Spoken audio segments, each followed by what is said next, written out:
The beef between Jay-Z and the black socialist class is reaching its zenith. With his most recent GQ magazine interview, these music journalists and other cultural commentators have had enough, and they have decided that Jay-Z should be, let's say, I don't want to use the word cancel because it's kind of lazy, that he should be ignored, and that there should be other voices that should be lifted over the voice of Jay-Z. Now, why is this? Well, I looked into several articles that have popped up since the GQ article interview took place, and I'm going to reference just two of those. But one of the real issues that we have here is called identity economics. It's the concept that was created by George Akerlof and Rachel Clanton in the mid-90s. What it says is that social norms, or our identity, shapes people's expectations. How are people supposed to behave? And that identity in itself is not really an economic motive. That our tastes are shaped largely about our social norms and the categories that we place ourselves in and that we are placed in. In addition, how we view ourselves or our self-image, which can be shaped by our environment, which they refer to as the insiders versus outsiders model, how those things influence how people see us. So what does that mean? What that means is Jay-Z, as an artist, began in the streets. He began in 1989 on the streets of Marcy Projects in Brooklyn, and now he's a multi-billionaire. So now there's folks saying Jay-Z, as this aspirational black excellence proponent, has left black people behind and is no longer engaging in economic success to the benefit of black America, but only to the benefit of himself and the other billionaire class. A good way to view this would be change versus growth. Has Jay-Z fully changed who he is, or is he still the same person at heart, just in a different circumstance, with different information, and is trying in a different perspective, right? So that is one way that in this video we will be identifying a lot of the accusations that are being thrown at Jay-Z. And to prevent this video from being 90 hours long, I'm not going to go through every detail of every allegation against Jay-Z. I am going to, however, look at some of the major issues that has taken place over 30 years that Jay-Z has been a public figure. So yes, we're going to talk about the allegations of Jay-Z being an evil black capitalist. We're going to talk about Jay-Z being in the Epstein files and his relationships with other sexual deviants like Diddy and Harvey Weinstein. We will be talking about the accusations of Jay-Z being involved in witchcraft and other deviant religious and spiritual beliefs. And we're going to talk about how status plays into the way individuals see Jay-Z. Let's start with the two articles that I want to summarize. On March 25th, 2026, on Substack, a music journalist by the name of Andre G. Wrote about Jay-Z. And on Anscape, another music website, an article came up on March 11th, 2026, talking about Jay-Z. And there's a lot of overlap between the two. In Andre G's article, he talks about Jay-Z selling black Americans the dream of black excellence, when in reality, he's only interested in fattening his own pockets. That he doesn't reciprocate, nor does he amplify the so-called working class struggle. That he engages in things like cryptocurrency. He has attempted to gentrify the hood. That his Rock Nation school is a scam. This is just some of the many things that he discussed in this article.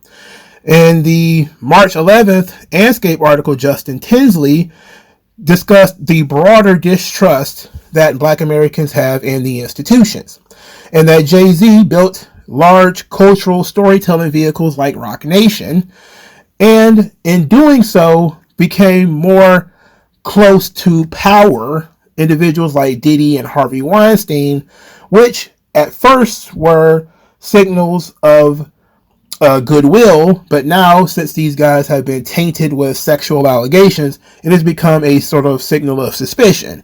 Birds of a feather flock together, that kind of thing. And the belief that someone cannot be as powerful as Jay-Z without having some level of moral bankruptcy. And generally speaking, Americans are tired of billionaires. They're tired of billionaires like Donald Trump, and they're tired of billionaires like Elon Musk, and they're tired of hearing about billionaires buying up newspapers and radio stations, limiting our options, controlling our flow of information, etc., etc. Now, I want to mention some of the things that they mentioned in these articles. I don't want to sit here and read the whole thing because, again, this thing would be super long, and I feel like it's going to be long already. So, one of the things that is mentioned here is Jay-Z's business ventures.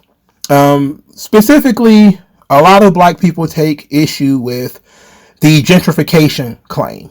The idea that Jay-Z, I believe it was in the early 2000s, joined a business group that was looking to bring the New York Nets, or the New Jersey Nets at the time, to Brooklyn.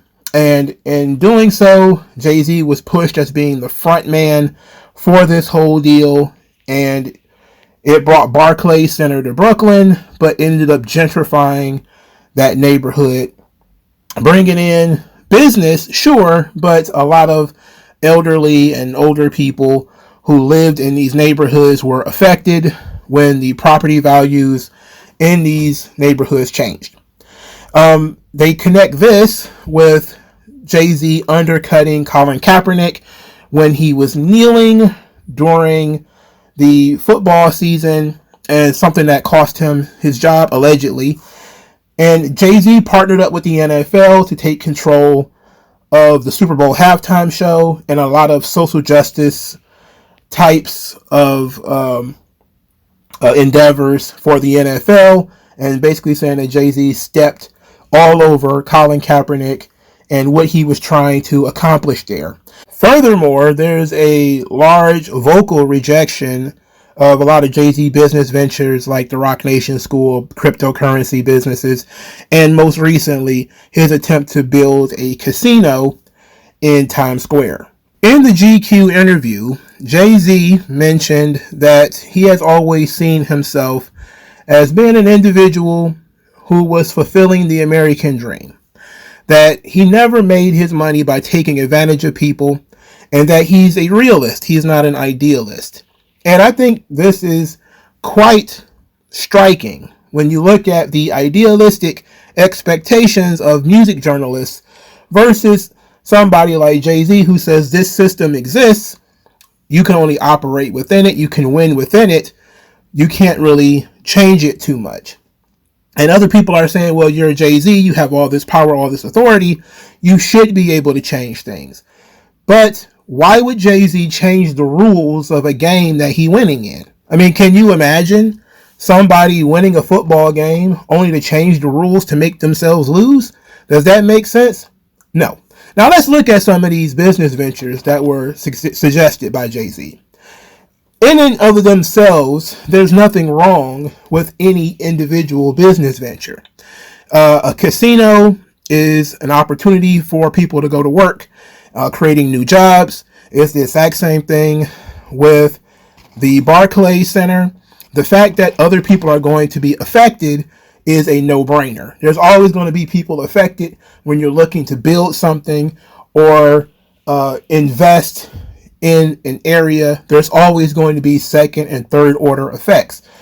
It's all about weighing those options. Is it more important that poor people stay in poor housing, or is it more important that people have access to decent jobs? If the focus is on whether Jay-Z is going to make money off the venture, well, that part is obvious. He can make money without the venture as well. So the venture doesn't just benefit him. He is trying to direct economic activity to this particular area because he believes that this particular area needs the increased economic activity. In a sense, there's no real right or wrong when it comes to the answer to these questions. It's all about perspective. What would you rather have and what would you rather do? In the situation where Jay-Z was a owner, quote unquote, of the Brooklyn Nets, only just long enough to get Barclays Center built and then he sold his shares, that is absolutely true.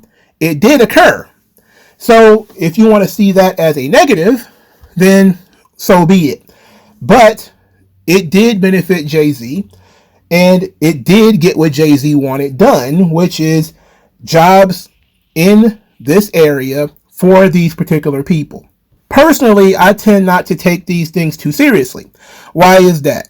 Because the people who are complaining about gentrification and the economic shift of the demographics of these areas like in Brooklyn, they don't seem to care about the other demographic shifts in places like Brooklyn that is now flooded with, let's say, people from other countries who change the language and change all other sorts of demographics in these areas. They don't mind the demographic shift as long as the demographic shift that they prefer. If all the black people are forced out of, let's say, certain areas of California and replaced with bilingual Hispanics, they don't really seem to care too much. Nobody complains. It's right wing to complain, actually. So I don't really take these calls of gentrification too seriously. They have a problem with white people moving into these neighborhoods. They don't have a problem with a bunch of poor Mexicans or a bunch of poor Argentinians moving into these neighborhoods, which actually also affect the property values of black people who live in these neighborhoods. They don't care. They don't care that taxpayer money that these poor black people need is being redirected to all of these immigrants. They don't seem to care. Is the issue really that Jay-Z built an arena or wanted to put a casino in these neighborhoods? Or is the issue that Jay-Z is rich and that he's working alongside white people, and that's the problem? So in reality, the idea that Jay-Z is selling out black people, I don't really concern myself too much with that, because there's a lot of people selling out black folks, especially the elite socialist class of black America, who has completely and totally sold out black Americans in California, in Chicago, in Baltimore, in New York, in New Jersey, and all over the place as they welcome in millions and millions of immigrants who speak a different language and is going to isolate black folks in these neighborhoods. Do they care about that? If the answer is no, then why should I care that they're upset about a $1 billion investment into these neighborhoods? The facts are this.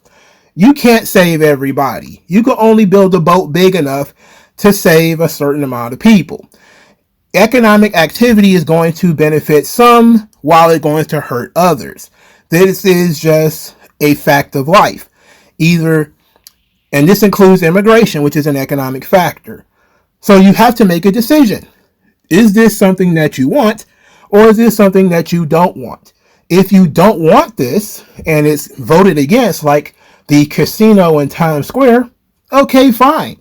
If it's something that people do want, like voting for massive waves of immigrants into their town, okay, but you're going to get the economic reaction based off of what you want. So if poverty comes from all of the immigrants being dumped into your neighborhoods with no services in order to help them and no jobs for them, what can you do except that poverty is going to be rampant? In any event, I do accept that the criticism of Jay-Z and his business ventures is acceptable. I don't really have a problem with that, even though I think it comes from a not so genuine place. I accept it. Let's move on to the next piece, which is Jay-Z's proximity to power and how that is suspicious. Basically, his relationships to individuals like Diddy and R. Kelly and Harvey Weinstein and Jeffrey Epstein. And there was a lot of criticism about the interviewer at the GQ interview for not mentioning that Jay-Z was in the Epstein files. Well, when you actually read the Epstein files that feature Jay-Z, There's no direct connection to Jeffrey Epstein. There's no direct accusations toward Jay-Z. And he is friends with Harvey Weinstein, and he's mentioned in relation to Harvey Weinstein. But this plays out in the broader relationship between people like Jay-Z and Diddy, or Jay-Z and R. Kelly. Now, Jay-Z did mention the lawsuit by Tony Busby, who said that he and Diddy had sexual relationships with a young underage girl. Jay-Z responded that he still lives by the morals of the street, where you don't really engage with underage girls. You don't really engage with minors in general. And a lot of people say, well, look at Jay-Z through history. He met his wife, Beyonce, when she was 16. He had some sort of a relationship with an underage Aaliyah. He knew that R. Kelly had allegedly raped and attacked Aaliyah, that he knew about Diddy, and that he knew about Harvey Weinstein and all of these sexual predators. This is, of course, a legitimate concern. People do believe the birds of a feather flock together, and there has been a lot of sexual inappropriateness involving people that Jay-Z has been friends with. And not just business partners or people he knew casually, but folks he spent a lot of time with. He spent a lot of time with Sean Diddy Combs. He spent a lot of time with Harvey Weinstein. He spent a lot of time with R. Kelly. He did an album with R. Kelly, went on tour with R. Kelly. He knows a lot of these people very intimately. So the questions about Jay-Z's relationships with people who are improper is 100% valid. It makes a whole lot of sense to ask those questions, considering what we know about the people around them. That being said, just because those people were engaging in inappropriate sexual conduct does not mean that Jay-Z was involved in inappropriate sexual conduct. Now, that leads us to the Ramir Satterwhite thing. We'll talk about that in a second. But what I want to say is one of the many conversations that we end up having about Jay-Z is how he met his wife, Beyonce, who he is significantly older than. The story goes that they initially met when Beyonce was 16. And there's a belief amongst a lot of people that he, quote unquote, groomed Beyonce. And I say, we need to understand that grooming, like sex trafficking, like rape, is something that is being mutated in our current popular culture.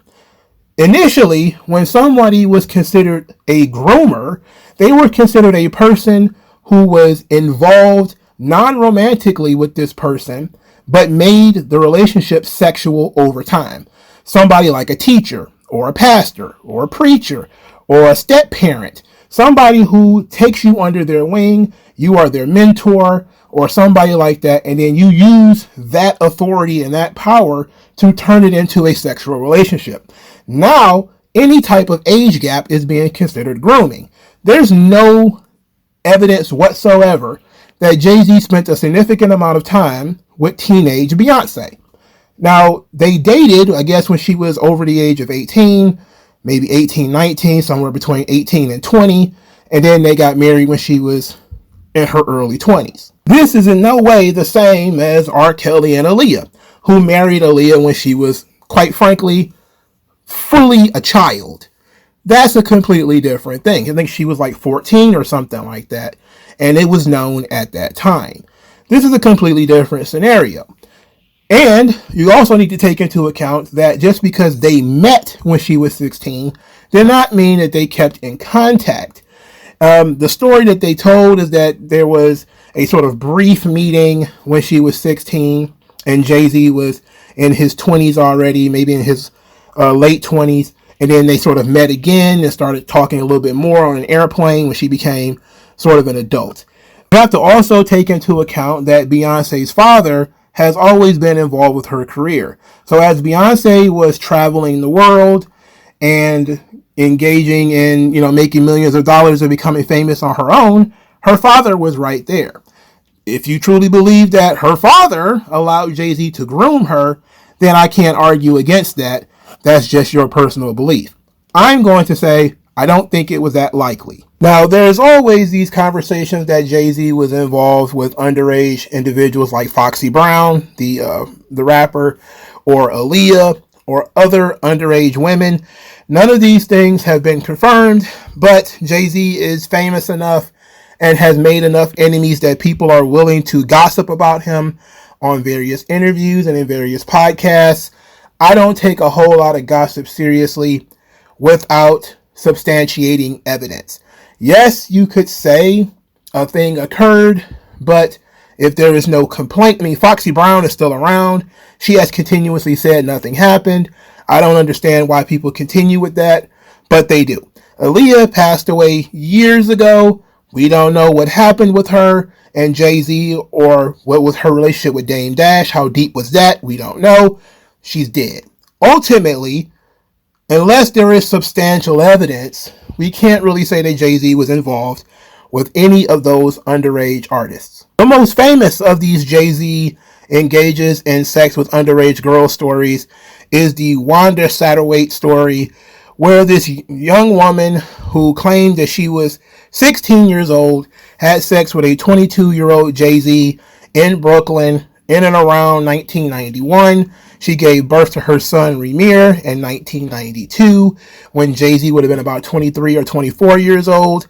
She then told her on-again, off-again boyfriend Robert Graves that he was the father of this child. Robert Graves signed the birth certificate. 8 years later, she told Robert Graves, "You are not the father of this child, Jay-Z is."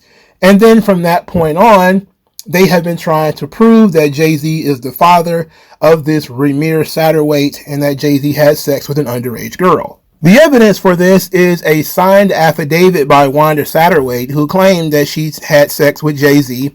It was protected sex, but the condom broke and she became pregnant. Now, I'm not going to sit here and argue about whether this actually occurred or not, but it is a consistent thing on this channel that if people lie, I treat them like liars.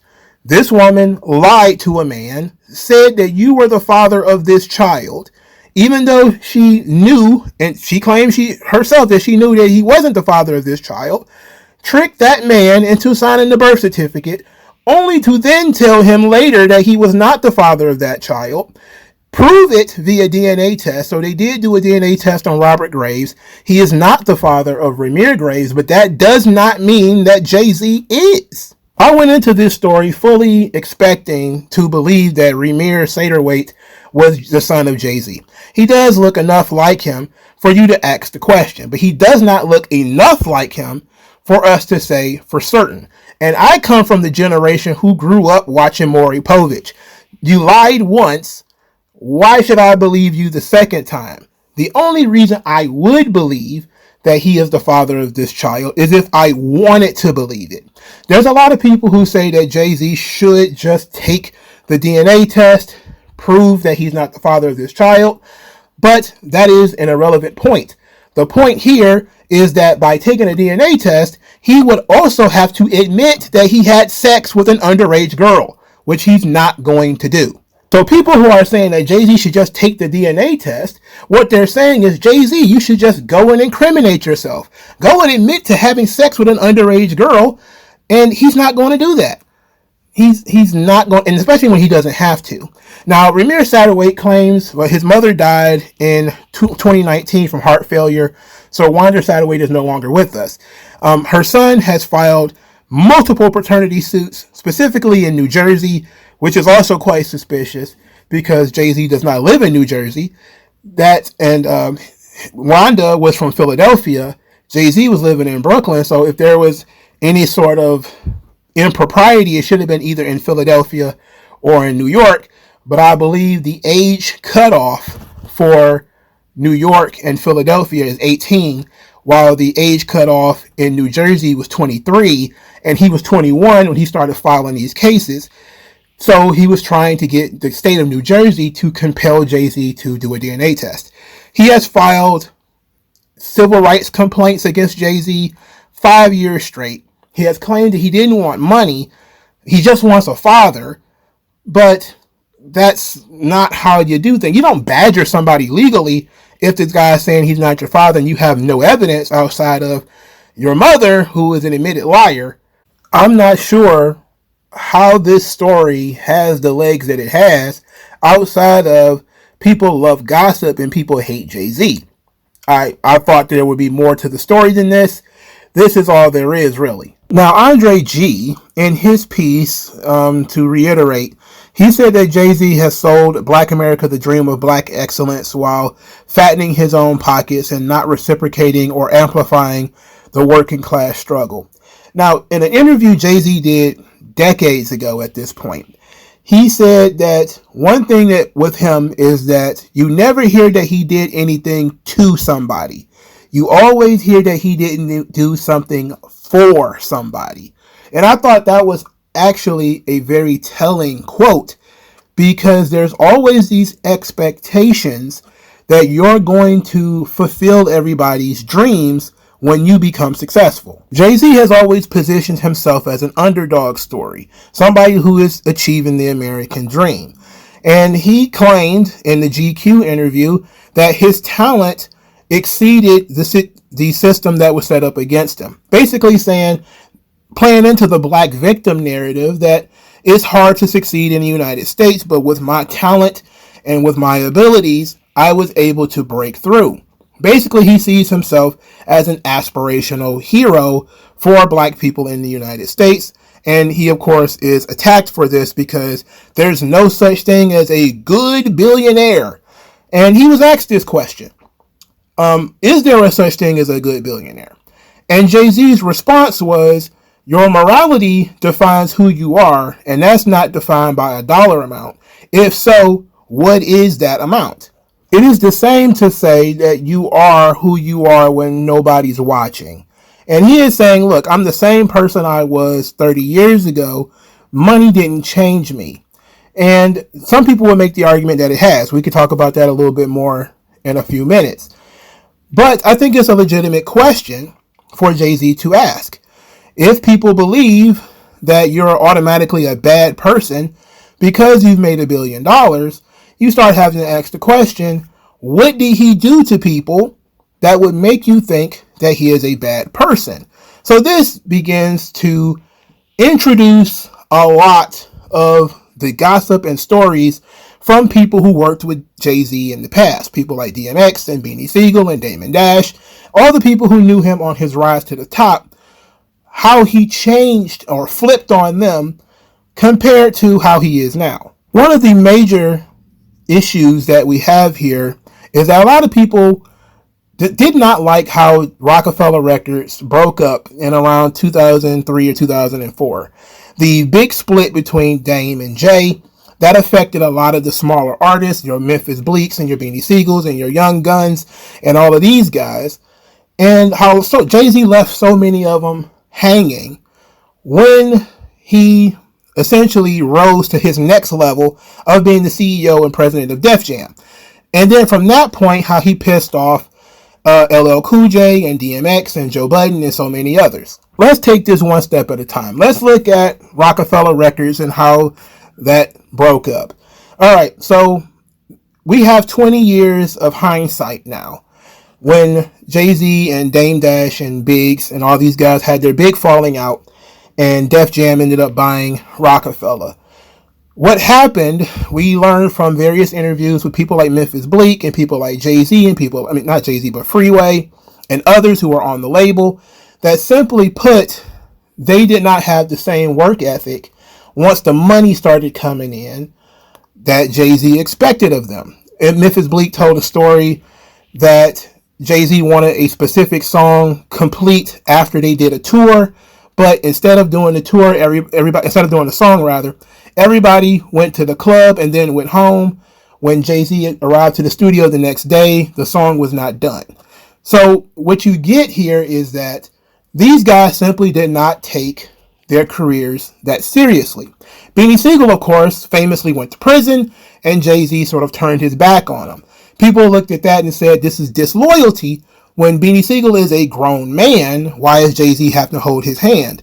It goes back to his statement of, you never hear I did anything to them. You only hear that I did not do anything for them. Dame Dash had a really bad reputation. There's plenty of footage, and there's a lot of evidence, post hoc evidence, that Damon Dash is not exactly the most stable individual to be dealing with. And there's plenty of stories that Jay-Z pretty much just got tired of Damon Dash causing friction with the management in Def Jam and with other individuals that they did business with. Dame Dash would reposition this or change the perspective and say that Jay-Z was doing business with people behind his back and also was doing business with people like R. Kelly, who Dame Dash did not personally like. He did not like R. Kelly because R. Kelly allegedly raped Aaliyah, and Jay-Z knew that, and then Jay-Z went and did this album and did the tour with R. Kelly, which Damon Dash thought was basically a disloyal move. Let's not get into the mud on a lot of this stuff, however. While it's true, again, as we said earlier, it's true that R. Kelly had a relationship with an underage Aaliyah. We don't know to what extent, outside of the fact that they were married and she was very young. We don't know what she told Dame Dash, and we don't know what Jay-Z knows. But there is plenty of evidence that Dame Dash is very difficult to deal with. He is very difficult to talk to.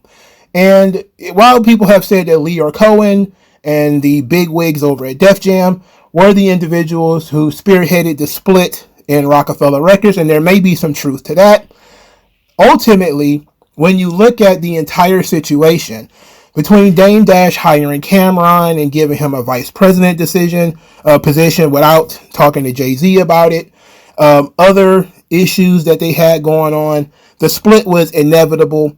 And forcing people to take sides in that scenario was probably the harshest thing that Jay-Z did to them.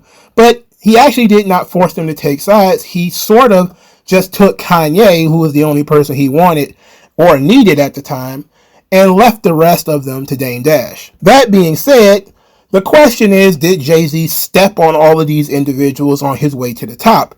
It's actually a no. He did not step on Dame Dash. He let Dame Dash go, and Dame Dash could have rose and fell on his own. The same thing with all of these other artists. He did not handicap them in a way that prevented them from becoming successful. At least not in a way that I know or was able to find. Jay-Z also made a lot of industry enemies in 2004 when he became CEO/president of Def Jam. He was hired by L.A. Reid to become CEO, president of Def Jam. In this deal, he got control of his masters. He famously called DMX, one of his peers, and said that the inmates are not running the yard. There were 3 artists on Def Jam that were not very happy about Jay-Z being in this position. One of them was LL Cool J, another was Joe Budden, and the third, of course, was DMX. When you actually analyze this situation, you see it from 3 different perspectives. LL Cool J basically built Def Jam. He was on Def Jam years before Jay-Z had, and it was the success of LL Cool J that made Def Jam the cultural powerhouse that it actually was. So from LL Cool J's perspective, why should he take orders from essentially his young boy? DMX and Jay-Z essentially got signed around the same time, but DMX was a big star, and he became a huge star with his first 2 albums. And so much that Jay-Z and DMX did plenty of records together. From DMX's perspective, it is the same as taking orders from a twin brother that was born just a few minutes before you. And if you're Joe Budden, you're looking at an elder statesman who was on the label before you, who was more successful before you, but doesn't really quite understand where you're coming from or where you're going. So all 3 of these guys had big problems with Jay-Z as being CEO, president of Def Jam. The most famous of these fallouts was DMX.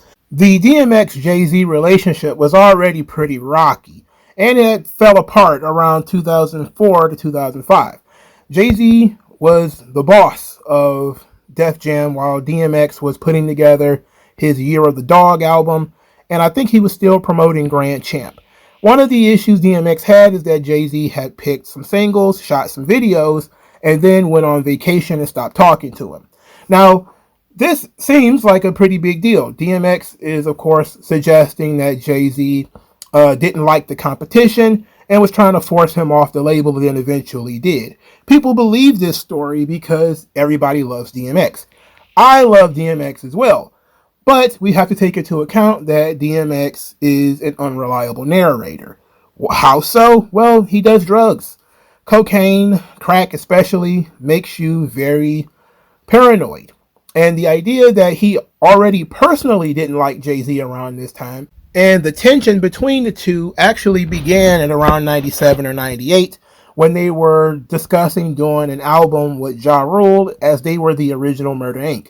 So for all of you who are too young to know this, Ja Rule, Jay-Z, and DMX was a triumvirate under Irv Gotti.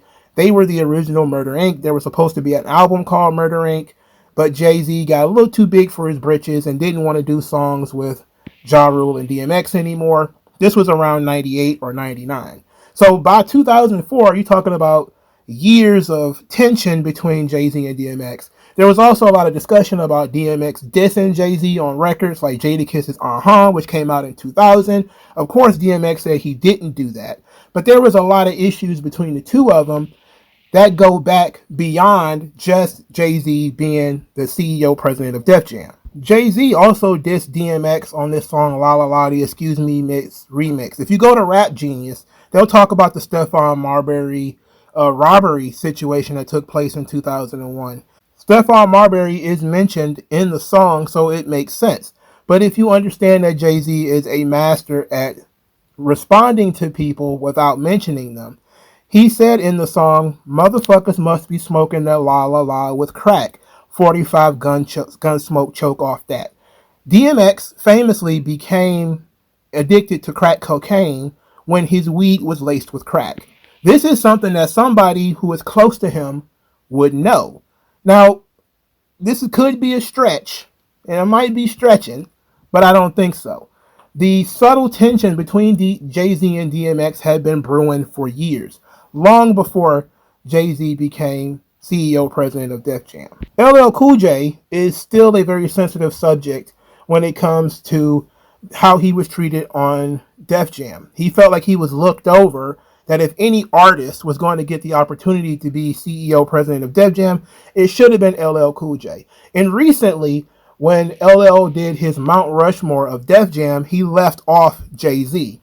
And he basically just said, hey, I'm looking at it from a different perspective. I don't really care how many records he sold. I don't really care that he was the president. I saw Def Jam from its very beginning when it was nothing more than a bunch of Post-it notes. LL Cool J also took some subtle shots at Jay-Z on his album Exit 13, which was released in 2008 after Jay-Z left as a Def Jam president. He took some shots at him on that album. So you're talking about at least two major artists, being LL Cool J and DMX, who are seen as peers or elder statesmen to Jay-Z, who had problems with him being CEO and president of Def Jam, that they took to records or they took to interviews. Not necessarily that Jay-Z had done anything to them. Joe Budden, however, is a little bit different. Joe Budden and Jay-Z also had words during this time, with Joe Budden having the song Pump It Up, and then Jay-Z doing the Jack move for the S. Carter mixtape to actually take some shots at Joe Budden. Joe Budden recently, again, with 20 years of clarity, basically talked about how difficult he was being in working with Jay-Z, and how he subtly took shots at the label while he was on the label, which led to a lot of tension and a lot of issues between them. So you're talking about three people, three major artists. LL Cool J is a legend, DMX is also a legend, and Joe Budden is now a major cultural icon that had problems with Jay-Z while they were on the label. And a lot of it comes from ego. That basically these guys have egos. They don't really want to take orders from another rapper. It's one thing to take orders from somebody who has a history as an A&R, who has a history of signing and grooming talent. I shouldn't say the word grooming, but making talent. It's another thing from taking these orders from Jay-Z, who at least at the time was seen to be somebody who was made by Dame Dash. Of course, Jay-Z will become a massive success as president of Def Jam, even though it was only for one term. During this time, he ended up signing Rihanna. He did substantial business with people like Young Jeezy. And of course, He set up himself, went for retirement with a huge money deal. But then also, and this should be noted in the DMX portion, I just kind of forgot it, he actually cleared DMX's debt with Def Jam. DMX owed Def Jam like $12 million, and Jay-Z cleared it upon releasing him from his deal and allowing him to go sign with Columbia. So it's not even a situation where Jay-Z stepped on DMX and LL Cool J and all of these guys to make himself seem like a bigger deal when he was president of Def Jam. So when we go back to the complaint that Jay-Z was using his status, or his morality is bankrupt because how do you become a billionaire without being morally bankrupt? It seems that nobody can really point to something that Jay-Z did for sure that benefited him, hurt somebody else, and that he made a lot of money off of.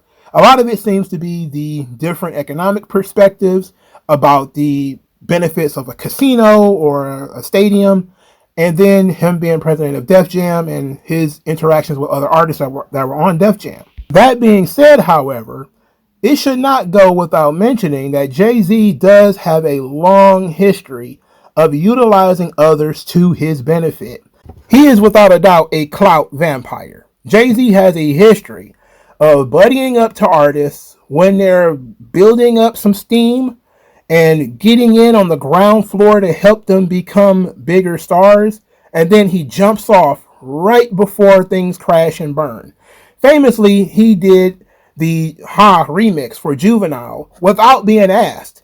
Jay-Z clearly saw that the song was blowing up and that the South was starting to bubble up, so he jumped on that, and it was one of the first New York artists to really, quote-unquote, co-sign Southern rappers. Of course, he would continue to do this with Jeezy and T.I., but he was like, and of course UGK as well, and Scarface also. So you saw that Jay-Z realized that the South was starting to take over, and he positioned himself to be a part of that, and then snuck out when things started to look a little weird.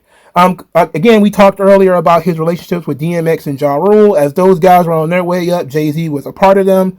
When things started to get a little tense, Jay-Z bounced. He became best friends with Diddy for a short time there for the same reason, because Diddy was hot following the death of Notorious B.I.G., who of course was best friends with Jay-Z. They were going to do an album together called The Commission, but then Biggie got killed. So then Jay-Z spent the rest of his career stealing Biggie's lyrics, but we'll talk about that later. During the fall of Rockefeller, Jay-Z put Kanye West under his wing, basically helped groom Kanye West become the biggest star on planet Earth. And this was obviously a bone of contention because it was Dame Dash's decision to sign Kanye, even though Jay-Z rapping over Kanye beats is kind of what made Kanye famous. But Jay-Z did an album with Kanye. He toured with Kanye. He was considered Kanye's mentor until Kanye kind of went off the reservation, rambling about Jews and doing drugs and all that kind of stuff. Then Jay-Z jumped off. Now, famously, Jay-Z is best friends with Pusha T, who, of course, has been in a brand new renaissance of his career, not just with the Clips album, but also with his solo career. But don't get it twisted. I'm not saying that Jay-Z has never done anything that could be objectionable. He does know how to use people. He's very smart. But being smart and knowing when to jump on and jump off waves does not mean that you're actually hurting people. In every situation that I just discussed, Jay-Z actually did benefit the people that he was working with. Whether it was going on tour with them, doing features for them, or whatever, he added his quote-unquote status to them to increase their visibility as well. The issue is that a lot of people don't understand that business can be a win-win, and that just because you guys aren't friends forever doesn't mean that when you were business partners that it wasn't mutually beneficial. If one was to look at Robert Greene's book, The 48 Laws to Power, you would realize that a lot of those things actually applies to Jay-Z. And this is one of the reasons why you will see a lot of socialists and left-wingers who are not entirely happy with Jay-Z. Let's go through some of them. Law number 2, don't trust friends, but use your enemies. This is something that DMX and others learned in working with Jay-Z is you don't trust your friends too much, but you do use your enemies. And Jay-Z has always monetized his enemies. Law number 3 is conceal your intentions. Jay-Z doesn't speak too much. This also is a law number 4. He doesn't do a whole lot of interviews. He doesn't talk a lot about his strategies. He just sort of does things. And if people make a big deal about it, he will then explain afterwards. Law number 5 is guard your reputation. This is what Jay-Z has been doing for over 20 years. This is why he doesn't do a lot of interviews. He doesn't talk a lot, and he only wants to be seen with people who are successful. So he picks and chooses when he does beneficial things in public. Not in just in private, but in public. Law number 8 is make others come to you. This is a big deal. If somebody wants to do something, they come to Jay-Z. So when you talk about the casinos in Times Square, or you're talking about Barclays Arena, he is going to be approached to come in on that deal as a way of him utilizing the leverage that he has with the city of New York and the people of New York to get them to do that business. Law number 9 is win through action, not argument. That's one of the famous things with Jay-Z is he doesn't really argue with people in the media. One of the things that he said in a song is, niggas saying they made Hove, I say, okay, make another Hove. He doesn't argue with Dame Dash about what Dame did and what he did and yada, yada, yada. He just says, look at what I'm doing and look at what Dame is doing. Who do you think is more responsible for my success? Law number 10 says avoid the unhappy and the unlucky. This goes back to what I was saying before about people like DMX and people like Beanie Siegel who are constantly in and out of jail and doing drugs and et cetera, et cetera. Jay-Z avoids doing business with those people because they're constantly in trouble. Law number 12 is one of the things that he was criticized for in this GQ interview, which is using selective honesty. Jay-Z knows what to say. He talked about the Tony Busby lawsuit, but he did not talk about being in the Epstein files, nor talk about his relationship with Harvey Weinstein, but his response in so much as he is utilizing his street morality, which is that he doesn't involve himself with women and children in that way, is a broad response to all of the accusations that are being levied against him. Law number 13 is appealing to self-interest. This is what Jay-Z does all the time in his business ventures. He talks about the amount of jobs that is going to come to this particular area, or how his success could inspire others, which is appealing to people's self-interest. Law number 16 says use absence to increase your respect or honor. This is a big thing with Jay-Z that goes back to the fact that he doesn't say a lot. He doesn't do a whole lot of features, and he never really did because it increases the value of the features when he did them. It becomes a big deal when Jay-Z does a feature because Jay-Z doesn't do a whole lot of features. In fact, he turns them down more often than anything. Law number 26 is to keep your hands clean. Basically, this again goes back to what we were saying before about the various artists who get themselves in trouble, and Jay-Z sort of manages to avoid that trouble. Law number 30 said make your accomplishments seem effortless. This is something that Jay-Z does through his music. You know, we listen to his very materialistic and very shallow singles. It makes everything sound very easy. The cars, the money, the girls, and we'll talk about all that kind of stuff later. But he makes it seem effortless in so much that it becomes inspiring to people who seek to acquire those things. Law 25, which is recreate yourself. This one is a very important one that I really want to get into later because Jay-Z over time has changed. I wouldn't say changed, but grown and recreated himself from do-rag and baggy pants Jay-Z to long sleeve and pants Jay-Z to now suit and dreadlocks Jay-Z. So it's a very different perspective and very different expectations when it comes to how he has recreated himself since 2013. Law 31 is to control people's options. Obviously, he did this with the growth of Tidal and how he applied just a little bits of pressure to artists to sign on to Tidal. Also through the Super Bowl halftime show, how he chooses, forces options and stuff there too. Number 32 is playing to people's fantasies. This Obviously goes back to his days of money ain't a thing, right? Law number 34 is act like a king. This is something that Jay-Z does literally all the time. Law number 35 is the art of timing. Again, Jay-Z's new tour is timed perfectly to get people to forget about him popping up in the Epstein files and him being buddies with Harvey Weinstein and being friends with Diddy and all that kind of stuff. You forget that because he's going on tour with the Roots all of a sudden. Number 38 is think as you like, behave like others. This is a big thing that goes into Jay-Z recreating himself that we're going to talk about in a few minutes. And law 45 is preach change but never reform too much. This is something that currently our left-wing elitists complain about Jay-Z about, because he always talks about how the systems need to change and how the systems are set up against us, but he's not pushing to do a whole lot of reform too quickly. It is a major cause of tension between him and the class of people that he wishes to impress. Justin Tinsley, in his March 11th Anscape article, talked about billionaire fatigue and how, individuals are, or the people are sort of sick of billionaires controlling their cultural institutions, leading to a broad distrust of these institutions. Jay-Z owns a majority share of Rock Nation. He used to own Tidal, which was a streaming service. And he has positions and stock in other business ventures. This is how he became a billionaire. This doesn't mean he has like $1 billion liquid.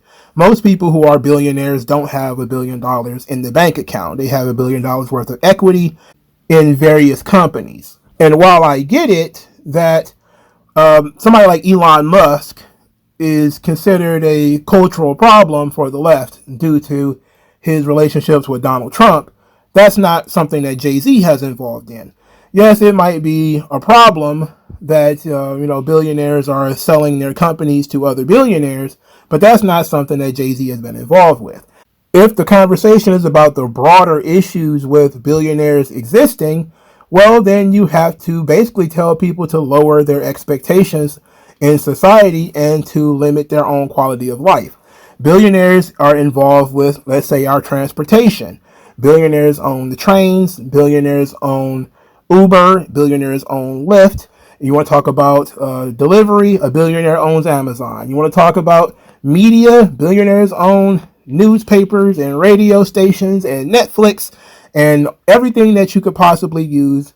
Billionaires become billionaires because they provide something that the public wants. The fact that you might not trust the individual who owns this industry, like you might not trust an Elon Musk, does not change the fact that Elon Musk became a billionaire through creating electric cars, which the left wing said that they wanted. They wanted fuel efficient green cars, and they gave Elon Musk billions of dollars in order to create that reality. He did so, and then they turned around and destroyed Tesla dealerships and attacked people at Tesla charging stations. So you have to make up your mind. If you want people to provide the things that you want, then they need substantial amounts of capital in order to do that, and it may end up with them being, oh my God, a billionaire. And I do see people every day on social media and on Twitter and YouTube, etc., arguing that things like DoorDash and Instacart shouldn't exist. It's making people lazy. And again, this goes back to what I said earlier. You got to have a little bit more perspective. Back in the 1990s, if your grandma needed groceries, she either had to go to the store herself or she had to wait until her son or daughter or grandchild or somebody like that delivered groceries to her house. If you have a problem with grandma being snowed in or rained in or whatever, and her being able to go on her phone and order groceries on Instacart because it's, my God, 2026 and you can deliver food to people's houses directly, if you have a problem with that, then that's a personal issue. That's not a societal issue. I will say this, however. Jay-Z, in the interview, the GQ interview, he talked about how there's a right-wing agenda called stan culture that is looking to silence voices in our culture. This is the kind of jargon, nonsense statement that I really dislike from left-wingers. And Jay-Z is a left-winger, don't get me wrong. He probably has some sort of deeply conservative understanding of things like economics, but ultimately, every time he speaks, he is seeking to get the attention of the left-wing journalist class and to get their approval. This comment is one such attempt. For starters, he only started talking about stan culture when he fell out with Nicki Minaj. Now Nicki Minaj stans some of them are actually becoming MAGA, which is very weird, because Nicki Minaj has become MAGA, which, whatever. Jay-Z doesn't have a problem with stan culture. Beyonce's popularity is because of stan culture. Beyonce is a billionaire because of stan culture. Jay-Z did not have a problem with stan culture when one of his stans, who I believe he co-wrote a book with named Dream Hampton, started gossiping and saying that Stickman and Jay Electronica ghost wrote Nas's album Untitled. He didn't have a problem with stan culture then. He doesn't have a problem with stan culture when it's the Bayhive. He has a problem when Nicki Minaj uses her stans to attack Jay-Z. That's when he has a problem. He doesn't have a problem when Jay-Z stans get together to diss Kanye West. He has a problem when Kanye West fans get together to diss Jay-Z. That's when he has a problem with stan culture. That's absolute hypocrisy.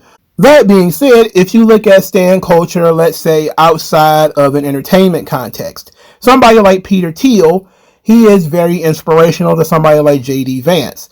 So people would say, well, somebody like Warren Buffett or somebody like Peter Thiel has their own quote-unquote stans. They're businessmen and billionaires who have a lot of influence, and there's people who read their white papers and read their information, and they then repeat that on social media and how that could affect our politics. This goes into what Tinsley is saying about billionaire fatigue, and that people become frustrated when billionaires have such a loud voice.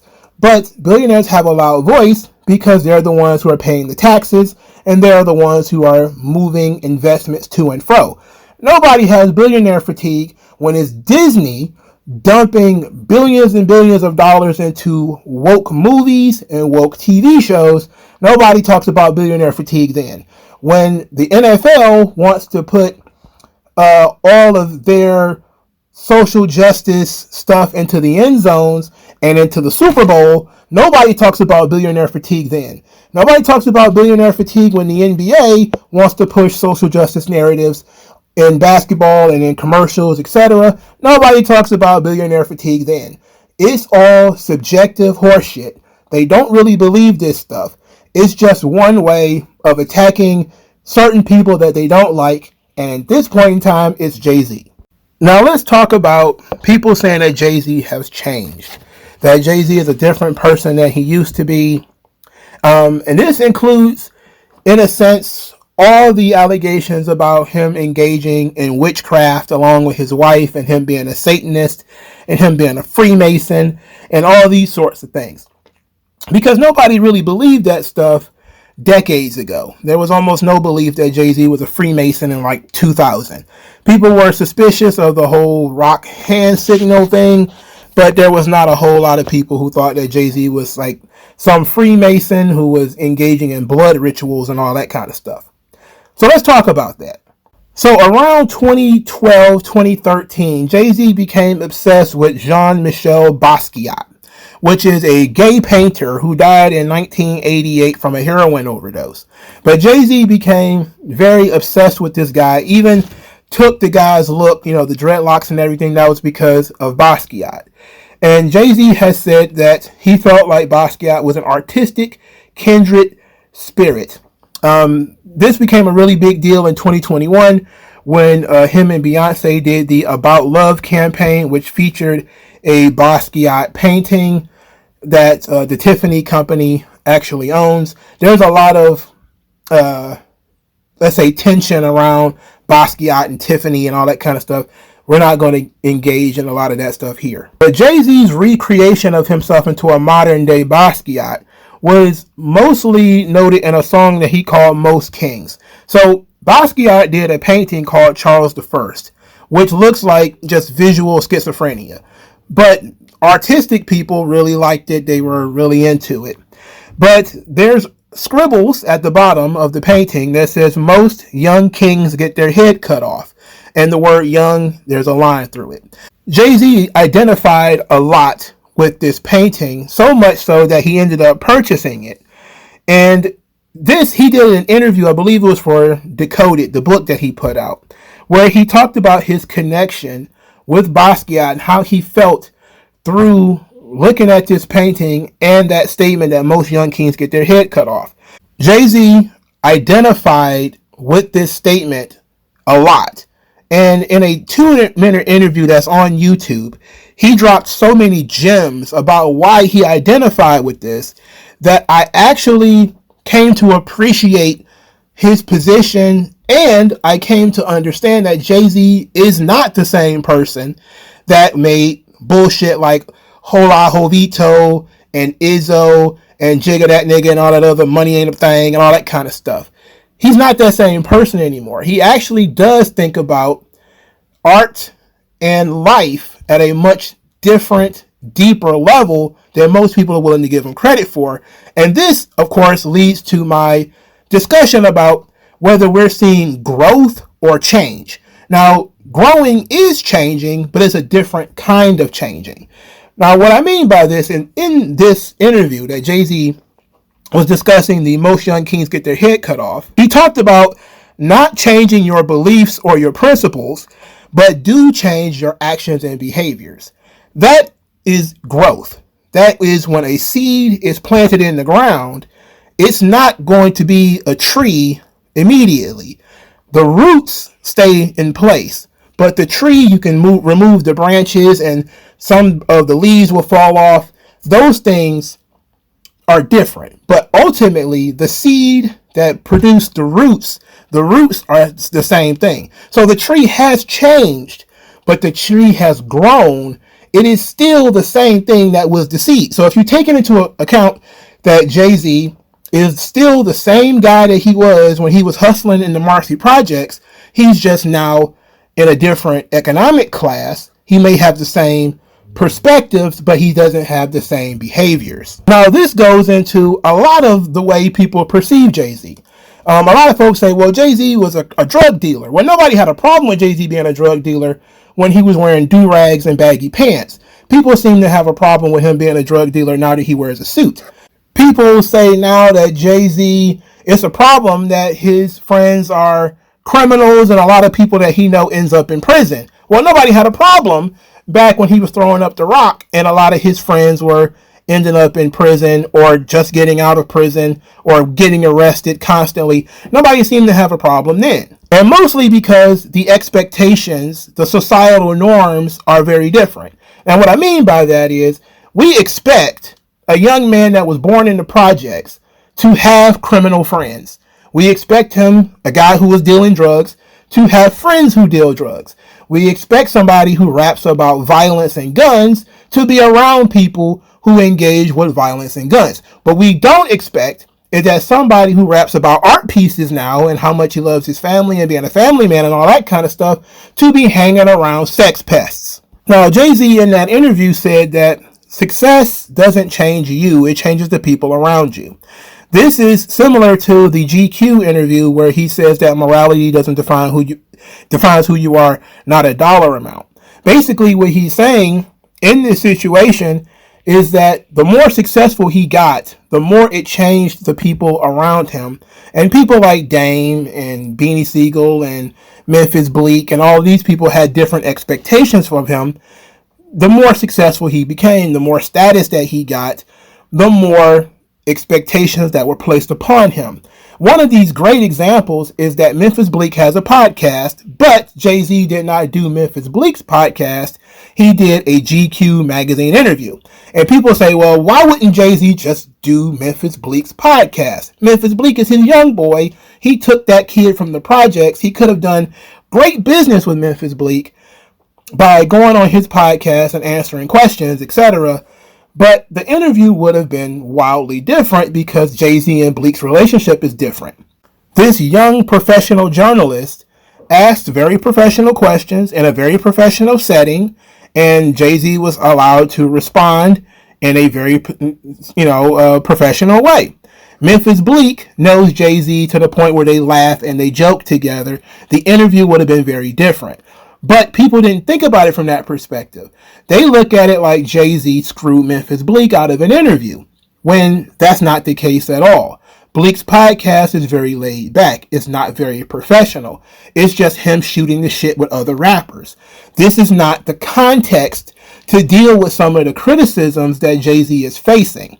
But when you are listening to Jay-Z talk, and he says stuff like people having a love-hate relationship with success, where people love you when you're broke, but when you become successful, they start criticizing you and questioning you.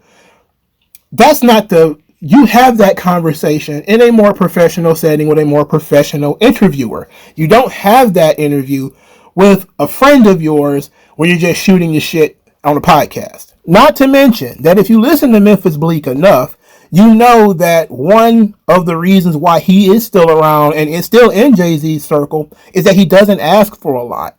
He is a person who doesn't really try to trade on their relationship too much. And because of that, Bleak has Jay-Z's trust. He would not try to exploit Jay-Z.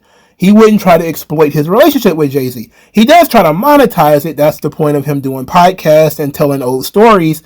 But he doesn't say anything that will get Jay-Z in any trouble or cause people to look at Jay-Z any differently. And he tells these stories about how a lot of the Rockefeller situation was personal failures as a way of sort of absolving Jay-Z of what happened at that time. But back to the Basquiat element.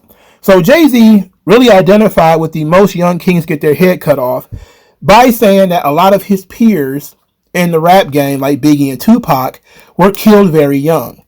And that, what America loves to do is to build icons and then destroy them. And he felt, specifically under a lot of pressure, that fans would build him up just to attack him again later. This was very prophetic because this is exactly what's going on right now. I don't remember how old this interview was though, but it's almost exactly the same thing that's happening now. And he talked about when he retired, people wanted him to come back, and then as soon as he came back, they started attacking him again. And he says that, hey, Hov, we want you to come back so we can kill you again. In other words, Jay-Z feels the sword of Damascus that dangles over the head of him and other successful guys like him to continue to make art and to continue to get involved, but also with that ever dangling sword over their head, looking to cut their heads off if they become too successful and if they make any mistakes. So Jay-Z's pivot from being a street corner hustler made good, which peaked in like 2008 or 2009. He took it to the next level around 2012, 2013 when he started getting into Magna Carta, Holy Grail, and he started becoming more of a general artist. This is when a lot of the symbolism around Jay-Z became weird. And a lot of people started saying that he's dabbling in black magic and Freemasonry and all this sort of stuff. But one of the most famous accusations is that Jay-Z is involved with a noted witch by the name of Marina Abramovic. Because I didn't know a lot about Marina Abramovic, I decided to look into it. So technically speaking, Marina Abramovic is a performance artist. And she has been a performance artist since, I believe, the 70s or something. She's like 80 years old now or something. And as a performance artist, she often is involved with a lot of shocking and somewhat degrading things. She did a stunt where she put weapons out on a table and sort of dared people to put them up to her throat or to see how far people would go in this sort of art installation. She also did an art piece where her and her ex-boyfriend or whatever both walked from each end of the Great Wall of China and met in the middle for a big hug.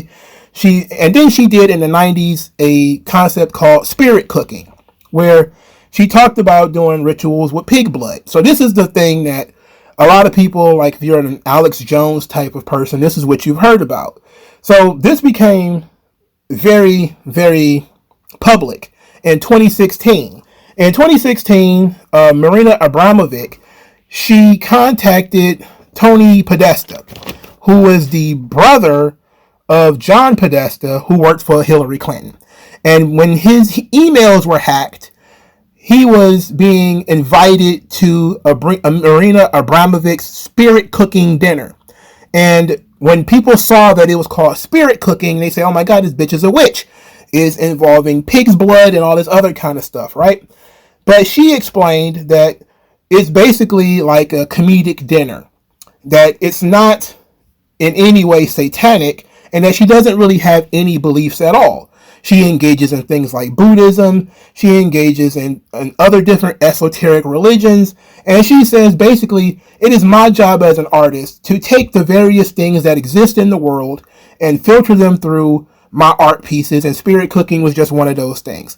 And she claimed that the spirit cooking cookbook that she put out was just poetry and all this sort of stuff, that she's not a real witch, yada, yada, yada. In any event, Marina Abramovic had an art institute that she was putting together, and she decided that she needed funds for that institute, so she invited John Podesta and his brother, who both were funding her art institute.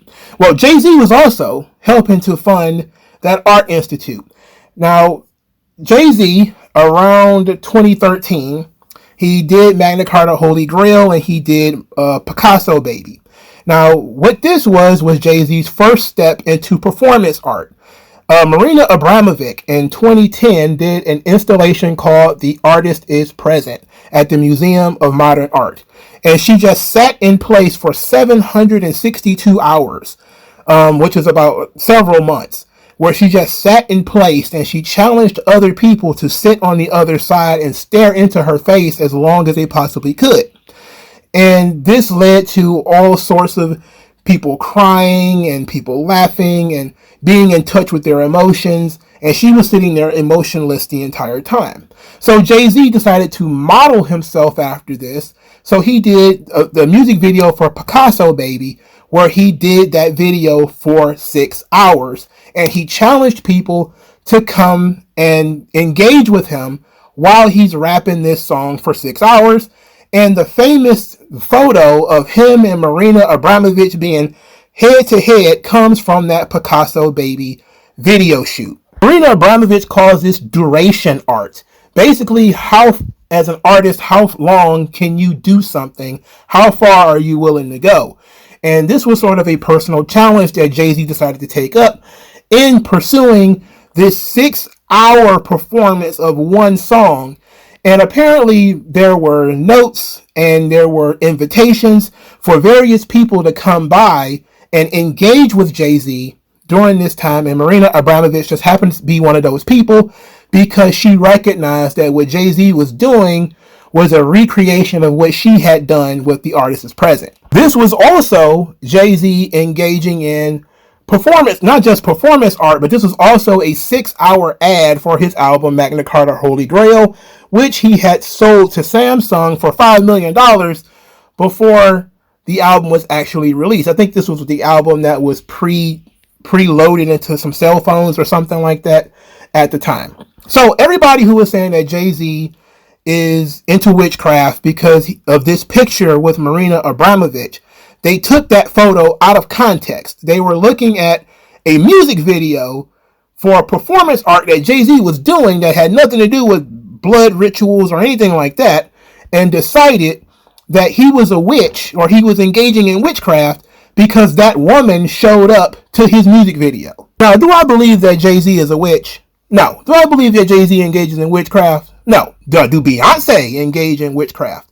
Now, this became a question around 2016, 2017, when Beyonce dropped the album Lemonade. She starts being involved with all this African Ifa stuff, which is basically all of this ancestral worship. Her and Jay-Z became obsessed with Egyptology, and there's a lot of Egypt and African themed stuff going on around the same time. If you read a lot of articles about that time, there's a lot of conversations about African divination and black identity, and how Jay-Z and Beyonce are selling Afrofuturism and black female empowerment. and all of this sort of stuff, right? So I said to myself, Jay-Z and Beyonce seemingly have a relationship with this Marina Abramovich stuff, or lady. And if she is sort of a mentor or a model for what they're doing, and she says, I don't really have any beliefs, I don't, she's not a Christian or a Muslim or a Buddhist or anything. She just takes these things from the culture and utilizes them for her art pieces, that Jay-Z and Beyonce are essentially doing the same thing. Now, I did look into the Kimberly Thompson story, the woman who claims that Beyonce had put a spell on her and molested her with magic and killed her kitten and all this sort of stuff. I did look into that, and I didn't find any real evidence that that stuff was true or based in reality in any way. So what I did is I kind of paid attention to Beyonce, and I said, is Beyonce a witch? And a lot of people seem to think so. And I said, well, is she a cowboy? Because I think her next album after that, she was wearing the American flag with a cowboy hat and cowboy boots, and all that African divination stuff was gone. It wasn't there at all. What happened to it? If she truly believed in it, it would still be there. And I said to myself, it makes sense if it was just the theme for that album that she put out, that she was into all this African divination, ancestor worship stuff. That was just the theme of the album she was putting out. It wasn't what her personal beliefs were, because now she's waving the American flag, doing the Cowboy Carter stuff, and there's no talk at all of ancestor worship or anything about African divination or Afrofuturism. So then I looked just a little bit deeper, and I found an article, I didn't write down the source, that compared what Beyonce was doing to the movie Black Panther. And that's when it clicked. She was just taking something from the culture and recreating it through her music. And she did music videos and this big Afrofuturistic theme, but it wasn't what she truly believed. It was her, quote unquote, getting in touch with these things and working with, I believe it was some Nigerian Yoruba prince or whatever, to create the visuals. That's why it all felt very realistic. But it doesn't mean that that's what she really believes. So things start to make a little bit of sense. Beyonce constantly changes the themes for her albums, and when she does a theme for an album, that theme comes with a costume, and that costume comes with a story, because she's selling everything. She's selling videos and music and merchandise and all these sorts of stuff that come with the package of Beyonce. So you started asking the question, is it just clever marketing, or is it what she really believes? And I really don't have an answer to that question. Now, I can't tell you what to believe. Only thing I can say is that Jay-Z was born in Brooklyn. New York niggas create their own religions literally all the time. Jay-Z grew up in Brooklyn, where Dr. Malachi York, the Nubian Nation cult leader, had a mosque in Bushwick. Jazzo, who was Jay-Z's mentor, was a member of the Nubian Nation. In their video, The Originators, you could see Malachi York and all the Nubians in that video. But Jay-Z, to this day, has never been questioned about whether he was a member of Dr. Malachi York's Nubian Nation. Mark Lamont Hill was a member of Malachi York's Nubian Nation. Malachi York is a pedophile, convicted pedophile. When Malachi York moved his base of operations from New York to Atlanta, it actually inspired Outkast. AT-Aliens, Malachi York wrote about how he was an alien. But nobody has ever asked Andre 3000 or Big Boy about whether they read Malachi York. New York City is also known for the Nation of Gods and Earths, the splinter organization from the Nation of Islam. Again, Jay-Z has been seen with the seven, with the moon. He's been doing the God speak, and sometimes he even does the supreme mathematics and his raps and stuff like that. But nobody thinks that Jay-Z is a member of the Nation of Gods and Earths. So the question is, what does Jay-Z really believe in? Well, Jay-Z, for the most part, he seems to have some sort of spiritual connection to something, but we're not entirely sure what it is. It might just be a jumble of different things, but it's not easy to say that he's a Satanist or that he's, part of the Nation of Gods and Earths or a Nubian or a Freemason, because Jay-Z does stuff and filters through things. And much like his wife, he sort of cycles through it.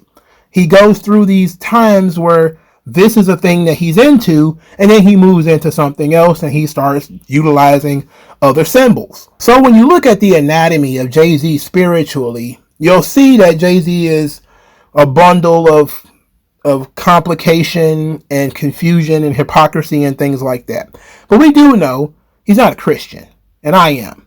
And I believe that Christ is the only way to save us in the metaphysical world.